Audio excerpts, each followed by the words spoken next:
তোমরা কেমন আছো? আশা করছি ভালো আছো, আর আমিও ভালো আছি তোমাদের আশীর্বাদে। তো সকালবেলায় দেখো, আজকে সকালবেলা কাজ হয়ে গেছে আমার, বাইরের কাজ সব সেরে রান্নাঘরে চলে আসছি। এই দেখো, পেঁয়াজ দিয়ে কাঁচা লঙ্কা দিয়ে আলু ভাজা করছি। আর আলু ভাজা খেতে মন চাইলো আজকে, তাই পেঁয়াজ আর কাঁচা লঙ্কা দিয়ে অনেক দিন আলু ভাজা খাই না, তাই আজকে আলু ভাজা করছি। ভাত দিয়ে খাবো, গরম ভাত হয়ে গেছে। এই দেখো, ভাত হয়ে গেছে, গরম গরম ভাত হয়ে গেছে। তো এই আলু ভাজা হয়ে গেলে সবাইকে ভাত দেবো, আর কালকের একটু তরকারি আছে, তাই দিয়ে ভাত খেতে দেবো। তো কালকে তরকারিটা একটু বেঁচে গেছে, সেই তরকারি ফ্রিজে রাখার পর এখন বের করে নিলাম।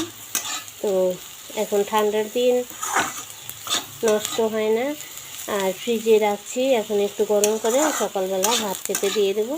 আর দুপুরবেলার জন্য মাছ নিয়ে আসছে, মাছের ঝোল রান্না করব আলু দিয়ে।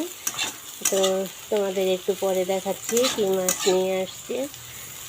আজকে রবিবার, ছুটির দিন, সবাই তো মাংস খায়, তো আজকে আমাদের মাছ নিয়ে আসছে। তো সেইটা তোমাদের সঙ্গে একটু শেয়ার করব। তোমাদের সঙ্গে কথা বলতে বলতে এই দেখো, আমার আলু ভাজাটা হয়েই আসছে। পেঁয়াজ দিয়ে আলু ভাজা অনেক দিন খাই না, তাই আজকে মনে হলো একটু পেঁয়াজ দিয়ে আলু ভাজা করি। আর ছেলের জন্য আলু ভাজাতে পেঁয়াজ দিতে পারি না, ও পেঁয়াজ দিলে খেতে চায় না, এই জন্য পেঁয়াজ ছাড়াই আলু ভাজা করি। তো আজকে ছেলে খাবে না খায় নাই, আমি ওকে বেগুন ভেজে দেবো। আজকে আমি পেঁয়াজ দিয়ে আলু ভাজা খাবো। সবার পছন্দের মতন হয় না, সবার পছন্দ মতো চলতে গেলে আমার পছন্দ বাদ দিয়ে দিতে হয়। তো আজকে আমার ইচ্ছে হলো আলু ভাজা পেঁয়াজ দিয়ে খাবো, তাই আলু ভাজা করে নিচ্ছি। এই দেখো, হওয়ার মধ্যে হয়ে গেছে, এখন নামিয়ে নেব। দেখো বন্ধুরা, এই যে মাছ নিয়ে আসছে, মাছ এটা হচ্ছে তোমার কাতলা মাছ। আর এখানে আলু কেটে নিলাম এই মাছ আর আলু দিয়ে। মাছগুলো দেখো, এই যে 3 পিস 6 পিস 5 পিস মাছ আছে। অল্পই নিয়ে আসছে, কারণ ছেলে তো মাছ খায় না, সেই জন্য আমাদের বাড়িতে লোক সংখ্যা খুবই কম। এই দেখো, এই আলু কেটে নিলাম, জলে ভিজিয়ে রাখছি।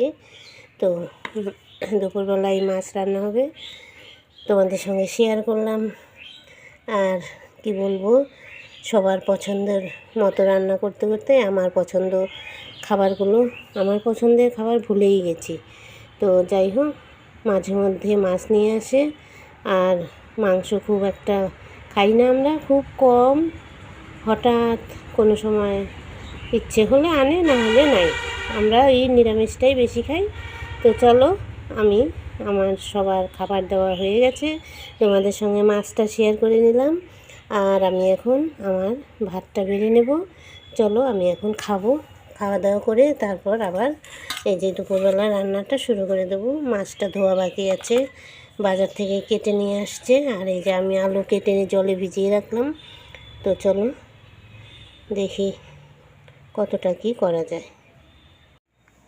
দেখো, সব কাজ ফেলে রেখে এখন সবাইকে খেতেও দিলাম, ওদের খাওয়া হয়ে গেছে। এখন আমি ভাতটা বেড়ে নিলাম, এই যে খাবো এখন। তো বাড়ির সকলের খাওয়া হয়ে গেলে তবেই তো আমি খাবো, তাই না? তো চলো, এই দেখো, কালকের ডাল আর এই যে তরকারি আছে, আর সঙ্গে আলু ভাজা আর ভাত করেছি সকালবেলা। তরকারিগুলো তো কালকের ছিল, সেটা দিয়ে সকালে খেয়ে নেব। তো আজকের মতো ভিডিওটা এখানেই রাখছি। তোমরা ভালো থেকো, সুস্থ থেকো, আর আমার পাশে থেকো। তোমরা যেভাবে আমার পাশে আছো, আমি অনেক তাতে খুশি, তোমাদের ধন্যবাদ জানাই। তো তোমাদের মতো বন্ধু পেয়ে আমি নিজেকে ধন্য মনে করি। তোমরা ভালো থেকো, আর আমার পাশে একটু থেকে সাপোর্ট করো, তাহলেই আমি এগিয়ে যেতে পারবো। তো চলো, এই যে খাওয়াটা শুরু করে দিই, আবার অনেক কাজ করে আছে। আবার নতুন কোনো ভিডিও নিয়ে তোমাদের সামনে হাজির হয়ে যাব। তো চলো, আজকের মতো এখানেই রাখছি।